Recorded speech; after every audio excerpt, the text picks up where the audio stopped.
ஸ்ரீ சுந்தரகாண்டம் 45ஆம் சர்க்கம். 5 சேனாதிபதிகள் வதம். மந்திரி குமாரர்கள் இறந்த செய்தி ராவணனுக்கு எட்டியது. சற்று யோசித்து விருபாக்ஷ, யூபாக்ஷ, துர்தரன், பிரகசன், பாசகர்ணன் என்னும் 5 முக்கியமான படைத்தலைவர்களை அழைத்து, சேனாதிபதிகளே, நீங்கள் செல்லுங்கள். குதிரைகள் பூட்டிய ரதங்கள், யானைப்படை இவற்றுடன் சென்று அந்த வானரத்தை அடக்குங்கள் என்றான். நியாயமறிந்தவர்கள், அஸ்திர சஸ்திரங்களையும் அறிந்தவர்கள் இவர்கள். ஹனுமானை பிடிக்க இவர்களும் சற்று கவலையுடன் ஆவலாகவே இருந்தனர். எந்த விதமான செயல்பாட்டால் காரியம் நிறைவேறுமோ அந்த விதமாக யோசித்து வனாலயம், அதாவது அசோகவனம் சென்று தேச காலங்களை அனுசரித்து காரியத்தை முடித்து கொண்டு வாருங்கள். இந்த வானரம் சாமானியமான வானரம் அல்ல என்று எண்ணுகிறேன். அதன் செயல்கள் எப்படி இருக்கின்றன? எப்படியும் அந்த பூதாகரமான வானரத்தை, ஏராளமாக பலம் கொண்ட ஜந்துவை பிடித்து தான் ஆக வேண்டும். இந்திரன் தான் நம்மை அழிக்க தவ வலிமையால் சிருஷ்டி செய்திருக்கிறானோ? நாகர்கள், யக்ஷர்கள், கந்தர்வர்கள், தேவ அசுரர்கள், மகரிஷிகள் இவர்களை உங்கள் உதவியுடன் நான் போர் தொடுத்து மடியச் செய்திருக்கிறேன். அவர்கள் நமக்கு ஏதாவது இடையூறு செய்யவே விழைவார்கள். அதனால் யோசிக்கவே வேண்டாம். எப்படியாவது அமுக்கி பிடித்தாவது உயிருடன் பிடித்து விடுங்கள். சாதாரண வானரம் தானே என்று நீங்கள் அலட்சியமாக இருக்க வேண்டாம்.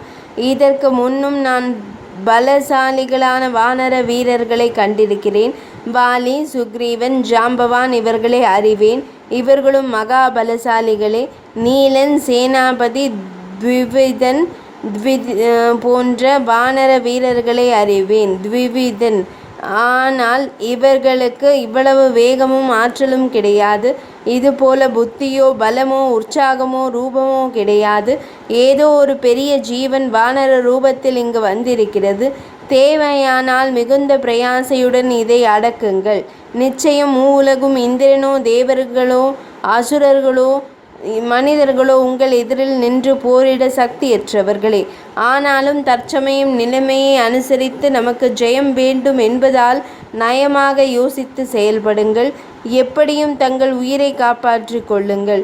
போரில் வெற்றி என்பது சஞ்சலமானதே.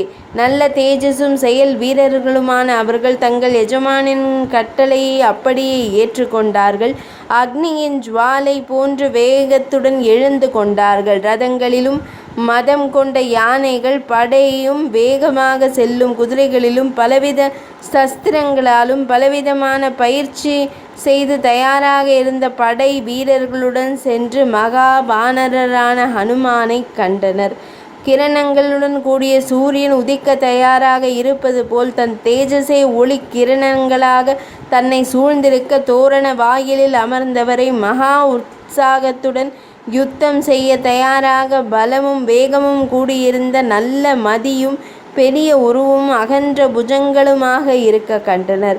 அவனை கண்டதுமே வந்தவர்கள் எல்லா திக்குகளிலும் நின்று கொண்டனர். தங்கள் தங்கள் ஆயுதங்களை கையில் எடுத்துக்கொண்டு மெதுவாக முன்னேறினர். துர்தரன் வீசிய அம்புகள் வானரத்தின் தலையில் விழுந்தன.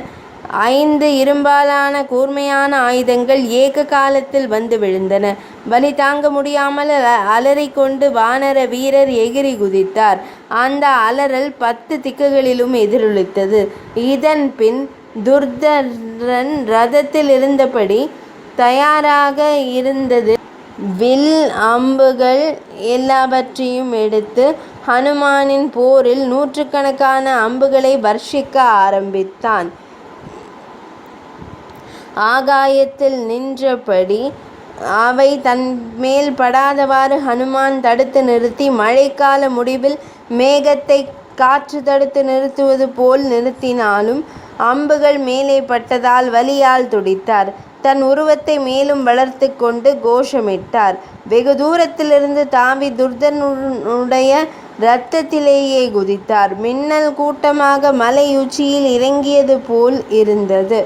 8 குதிரைகள் பூட்டிய அந்த ரதத்தை கால்களால் மிதித்து துவைத்து அச்சு முறிந்து ரதம் உடைந்து விழ துர்தரனும் உயிரின்றி பூமியில் விழுந்தான். கீழே விழுந்தவனை விரூபாக்ஷ யூபாக்ஷர்கள் கண்டனர். இதனால் உண்டான ரோஷத்துடன் தாங்க முடியாத பலத்தை காட்டியபடி சண்டைக்கு வந்தனர். அவர்கள் இருவரையுமே அலைக்காக தூக்கியபடி அப்படியே தூக்கி ஆகாயத்தில் எகிரி நின்று அந்த நிலையையும் கையிலிருந்த முத்கரத்தால் இருவரும் தன் மார்பில் அடித்ததையும் பொருட்படுத்தாமல் திரும்ப வேகமாக அடித்தபடி பூமியில் தானும் விழுந்தான். பின் ஒரு சால மரத்தை எடுத்து இருவரையும் விடாமல் அடித்து கொன்றார். மூவரும் இறந்துவிட்டதை அறிந்த பிரகசன் வானரத்தை நெருங்கி வந்தான். பாசகர்ணனும் சூலத்தை எடுத்து கொண்டு அருகில் வந்தான். தனியாக இருந்த வானர வீரரை கூர்மையான நுனியுடைய பட்டசம் என்ற ஆயுதத்தால் பிரகசன் குத்தினான். மறுபக்கம் பாசகர்ணனும் சூலத்தால் அடித்தான். இருபக்கமும் குத்தியதால் இரத்தம் பெருகலாயிற்று. மயிர்கால்கள் நனைந்து விட்டது. பாலசூரியன் போல மலையின் சிகரம் ஒன்றை பிடுங்கி கையில் எடுத்து கொண்டு அதில் இருந்த மிருகங்கள் மரங்கள் உட்பட ஓங்கி இருவரையும் அடித்தார். 5 சேனாதிபதிகளும் மாண்டனர். அவர்களுடன் வந்த படை வீரர்களையும் விட்டு வைக்கவில்லை. அதையும் ஒருவர் மீதமில்லாமல் அழித்தார் ஹனுமான். குதிரைகளோடு குதிரைப்படை வீரர்கள், யானைகளுடன் யானைப்படை வீரர்கள், படை வீரர்களோடு படை வீரர்களின் ரதங்கள், அதிலிருந்தவர்கள் என்று எல்லாவற்றையும் அந்த வானரர் நாசம் செய்தார். சஹஸ்ராக்ஷன் அசுரர்களை நாசம் செய்தது போல வழியை அணைத்து கொண்டு ராட்சசர்களின் உடல்களும் யானை குதிரைகளும் உடைந்த ரதங்களுமாக ரண பூமி பயங்கரமாக காட்சியளித்தது. தன்னை தாக்க வந்தவர்களை அடித்து விரட்டிவிட்டு அந்த வானர வீரர் திரும்பவும் தோரண வாயிலில் சென்று அமர்ந்து கொண்டார். 45வது சர்க்கம் நிறைவடைந்தது.